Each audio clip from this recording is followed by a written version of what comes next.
Boa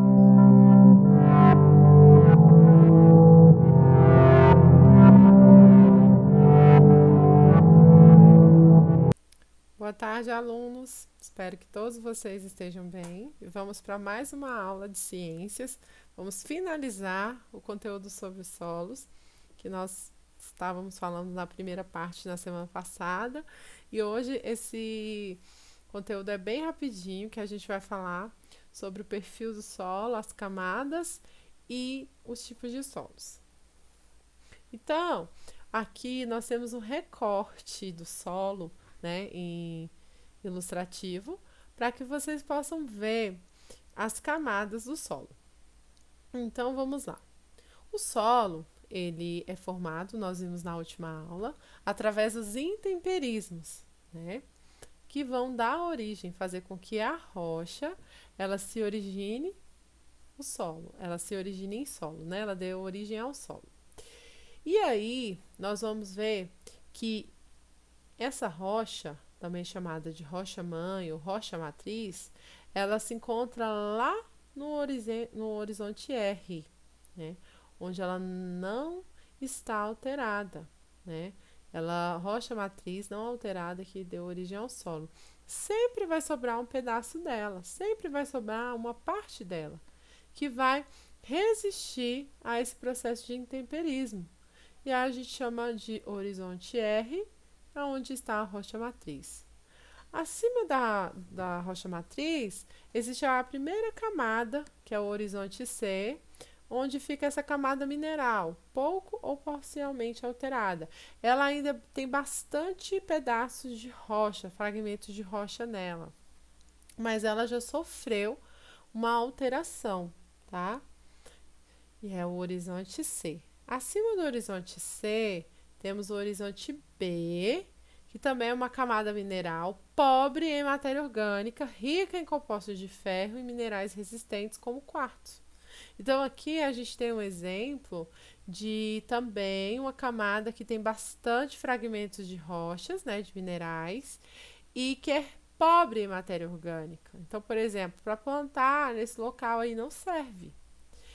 O horizonte A, ele também tem rocha, mas ele já é composto por matéria orgânica e humus, que faz com que esse local ele seja fértil e que as plantas vão poder se encontrar e as raízes, a gente já vê as raízes chegando até o horizonte B, né? Elas se aprofundando e chegando no horizonte B, mas elas partem do horizonte A.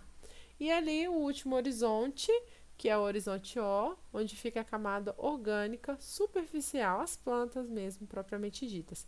E é importante falar aqui que a gente verifica que todas essas camadas ela tem uma importância. E a camada, essa horizonte O, ela é importantíssima para as outras camadas, porque ela cobre o solo, é como se fosse a roupa do solo, preserva o solo, faz com que ele fique preservado. À medida que vai arrancando o horizonte O, chega-se no horizonte A. Então, o horizonte A descoberto é ruim demais, porque ele vai perder a matéria orgânica através da chuva, dos ventos, e vai ficar um solo pobre. E não vai servir para plantar nada nele. Horizonte B já não tem mais como a ver ali, porque já só tem minerais, né? Não tem mais matéria orgânica. É pobre, tem pouca matéria orgânica, né? Então não vai conseguir resistir essas plantas. A gente vê que a raiz chega lá, o horizonte B.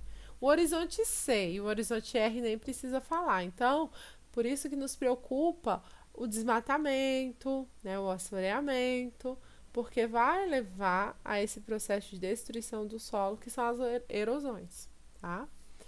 E aqui nós temos o primeiro exemplo de tipo de solo, que é o solo arenoso. Ele é arenoso porque a maior parte dele é areia, tá? Então ele contém mais areia na sua composição, o que lhe confere uma maior permeabilidade. O que é permeabilidade? A água entra facilmente. Só que por ela entrar facilmente, ela também sai facilmente, pois os grãos de areia são maiores, permitindo que a água seja absorvida com mais facilidade que outros tipos de solo.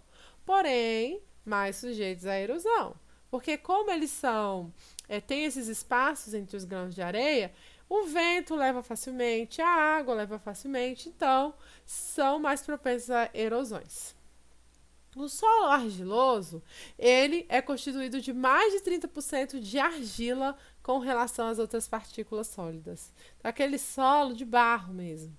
Suas partículas são finas, por isso é menos permeável, ou seja, não permite que a água passe com facilidade. E aí é um detalhe: como a água não passa com facilidade, quando ela passa, ela também não sai com facilidade. Então, o arenoso entra com facilidade, sai com facilidade. O argiloso entra com dificuldade e sai com dificuldade. Por isso, fica facilmente encharcado no período chuvoso. Quando seco, fica mais compacto. E sua porosidade diminui. O que é porosidade? Poros são buraquinhos, espaços entre as partículas que compõem esse solo. E a consequência é o solo ficar menos arejado, costumando rachar. Então, por isso que o solo racha, porque ele não é arejado, tá? Então, ele racha por conta disso, fica ressecado e racha. E o último solo é o solo umífero. Esse solo, ele é um solo que possui cerca de 10% a mais de humus que os outros solos. Então, ele tem bastante humus. O que é humus? Humus é matéria orgânica, tá? É a matéria que vai fazer com que o solo fique fértil. O humus é aquela matéria orgânica fermentada ali pelo processo de bactérias e fungos que são agentes decompositores, tá? E as minhocas fabricam esse humus. Então ele é muito importante. Rico em sais minerais, bastante poroso e de boa aeração. O que é rico em sais minerais? Ele tem bastante sais minerais como fósforo, potássio, que são nutrientes que fazem com que as plantas cresçam. Além disso, ele é bastante poroso, ele tem bastante espaço entre as partículas e por causa disso ele é bem arejado. É um solo rico em humus, tanto de origem vegetal, como raízes e folhas, quanto de origem animal, derivado de matéria orgânica que foi reciclada pelos agentes decompositores do solo, como fungos e bactérias. Um exemplo muito conhecido é o humus produzido pela minhoca, tá? As fezes da minhoca. É um solo de cor escura, também conhecido como terra preta, muito utilizado na agricultura por ser rico em nutrientes para as plantas. Então, esse solo aí é típico de lugares onde tem fartura de plantas, horta, e é muito, muito, muito utilizado para a agricultura. Então, foi essa a nossa aula de hoje, pessoal, tá?